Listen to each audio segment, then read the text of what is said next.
പ്രിയ ശ്രോതാക്കളെ, the story of the സയൻസിൻ്റെ 265 അധ്യായത്തിലേക്ക് ഏവർക്കും സ്വാഗതം.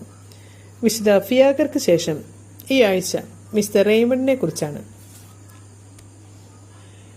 ലാൻഗ്യൂഡോക്ക് സ്വദേശിയായിരുന്ന മിസ്റ്റർ പീറ്റർ നൊളാസ്കോ 13ാം നൂറ്റാണ്ടിൻ്റെ ആരംഭത്തിൽ മൂറുകളുടെ തടവറയിൽ കഴിയുന്ന ക്രിസ്തീയ തടവുപുള്ളികളുടെ മോചനത്തിനായി മേഴ്സിഡാരിയൻസ് എന്ന പേരായ ഒരു ആത്മീയ സഭ സ്ഥാപിച്ചു.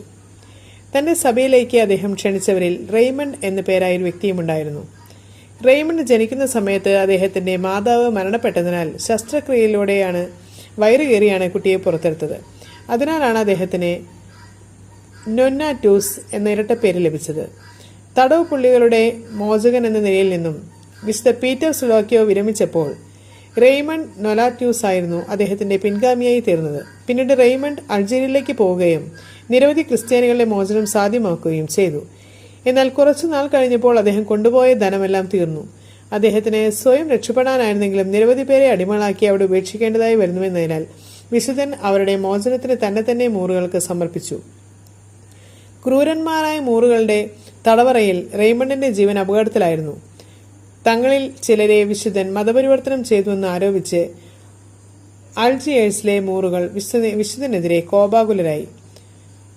തുടർന്ന് അവിടുത്തെ ഗവർണർ വിശുദ്ധനെ ഒരു സ്തംഭത്തിൽ ബന്ധിച്ച് കൊലപ്പെടുത്തുവാൻ നിശ്ചയിച്ചുവെങ്കിലും റെയ്മണ്ട് നൊനാറ്റൂസിനെ പോലെയുള്ള ഒരു ക്രിസ്ത്യാനിക്ക് മാത്രം വളരെ വലിയ മോചനദ്രവ്യം ലഭിക്കുമെന്ന വസ്തുത മനസ്സിലാക്കിയതിനാൽ വിശുദ്ധന്റെ ജീവൻ രക്ഷപ്പെട്ടു. എങ്കിലും വിശുദ്ധനിൽ നിന്നും ക്രിസ്തീയ വിശ്വാസത്തെക്കുറിച്ച് കൂടുതൽ മനസ്സിലാക്കുവാൻ ആഗ്രഹമുള്ളവരെ നിരുത്സാഹപ്പെടുത്തുക എന്ന ഭാഗമായി ലക്ഷ്യത്തോടുകൂടി തെരുവുകളിൽ വെച്ച് പരസ്യമായി റെയ്മണ്ടിനെ ചമ്മട്ടികൊണ്ടടിക്കുകയായിരുന്നു. 8 മാസത്തോളം നീണ്ട പീഡനങ്ങൾക്ക് ശേഷം പീറ്റർ നൊളാസോ തന്നെ വിശുദ്ധനെ മോചനദ്രവ്യവുമായി എത്തിച്ചേർന്നു. അപ്പോഴും കൂടുതൽ പുരുഷന്മാരും സ്ത്രീകളും ക്രിസ്തുമതത്തിലേക്ക് പരിവർത്തനം ചെയ്യുവാൻ കഴിയുമെന്ന പ്രതീക്ഷയിൽ അവിടെ തന്നെ തുടരുവാൻ തന്നെയായിരുന്നു വിശുദ്ധൻ ആഗ്രഹിച്ചിരുന്നത്. പക്ഷേ വിശുദ്ധ പീറ്റർ നൊളാസോ അത് അനുവദിച്ചില്ല. വിശുദ്ധൻ തിരിച്ചു വന്നതിന് ശേഷം ഗ്രിഗറി 9ാമൻ പാപ്പ വിശുദ്ധനെ കർദിനാളായി അഭിഷേകം ചെയ്തു. റെയ്മണ്ട് നൊനാറ്റൂസിനെ റോമിൽ കൊണ്ടുവരുവാൻ പാപ്പ താൽപര്യപ്പെട്ടുവെങ്കിലും അവിടേക്കുള്ള യാത്രയിൽ 1240 ബാഴ്സലോണയ്ക്ക് സമീപമുള്ള കാർദോണ വരെ എത്തുവാനേ വിശുദ്ധ റെയ്മണ്ടിന് സാധിച്ചുള്ളൂ. അവിടെ വെച്ച് തന്റെ 36ാമത്തെ വയസ്സിൽ വിശുദ്ധൻ ദൈവസന്നിധിയിലേക്ക് യാത്രയായി. വിശുദ്ധ റെയ്മണ്ട്, ഞങ്ങൾക്ക് വേണ്ടി അപേക്ഷിക്കണമേ. ഇനി നമുക്ക് ഇന്നത്തെ ചിന്താവിഷയം എന്താണെന്ന് ശ്രദ്ധിക്കാം. ഓർക്കുക, ക്ഷണികമാണ് നമ്മുടെ ജീവിതം. അത് നീർക്കുമ്പള പോലെ ക്ഷണികമാണ്.